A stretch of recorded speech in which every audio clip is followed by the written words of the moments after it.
Today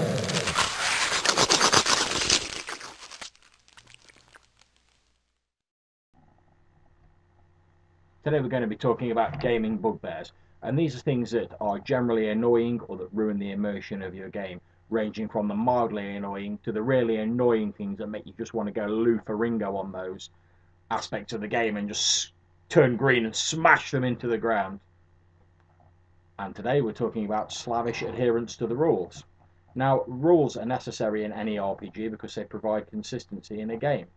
However, any rule set you've got is unlikely to cover all the eventualities that your players may come up with. And consistency is important because it lets players know what they can do and what they can't do within the bounds of their character. However, as I've said, no rule system is going to cover all eventualities, and nor should it. One of the beauties of this hobby, one of the wonders of it, is that it encourages player creativity. Players will come up with things that shock, surprise, and occasionally make you despair, and that's how the game should be. Now, one way to deal with this is when your players come up with something unexpected is to search through your rulebook, many RPG rulebooks being hundreds and hundreds of pages long, and try and find the actual 100% correct ruling. However, whilst you're doing this, all of your players are sat there not being immersed in the game. Although if you've got good players, they'll try and keep it IC and they may chat or flashback to earlier scenes. However, they may start to drop out of character, they may wander off to get a drink, etc. Any number of things. Either way, the dramatic pacing of your game is effectively ruined. There's nothing worse, in my opinion, than being in a dramatic scene and suddenly having the GM pause for 5 minutes while they frantically flip through a rule book looking for a particularly obscure rule that applies to this one situation that you've never used before, and so they've not bothered memorizing it. And nor should they. What I'm going to suggest is there's another way to deal with this approach, and I'm sure it's one that many games masters are familiar with, and that's simply making a judgment call. And as long as you're consistent in your approach, there's nothing wrong with that. Now, what do I mean by consistency? Well, an example of not being consistent would be if at one point in the game you ask for a jump check to scale a wall one moment, and in the next minute you're asking for a climb check to do the same thing. However, as long as you're consistent, there's nothing wrong with freestyling or making a judgment call. In most situations, you don't even need to make up an entirely new rule subsystem.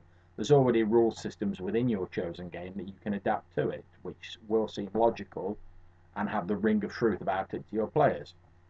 For example, if we're playing a fantasy game and someone wanted to leap from a moving chariot and sink his axe or weapon into somebody, instead of worrying about multiple checks or flipping through the rulebook to look up the no doubt horrendously complicated vehicle combat rules in the system, what I'd do is I'd probably just have them make an attack roll, but instead of using their standard attack roll, I'd have them use their jump check or whatever skill is appropriate for it within the game.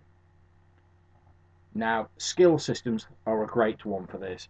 Any game that has a skill system, you can generally use it in these situations where you're not 100% sure of the actual rules.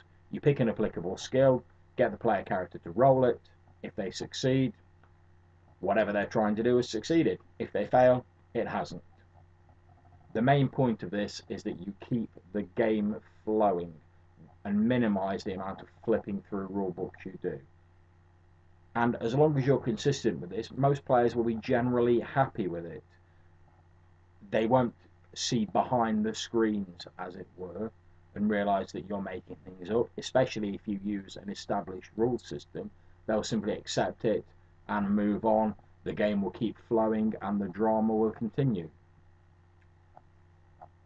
And there's no shame in if you make a judgment call and it turns out to be bad, looking the proper rule up later and saying to your players afterwards, well, I just wanted to carry on keeping the game going.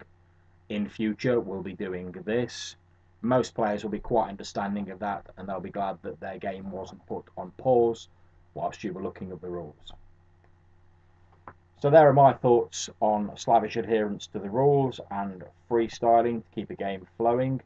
Please let me know what you think in the comments below. I look forward to reading what you write.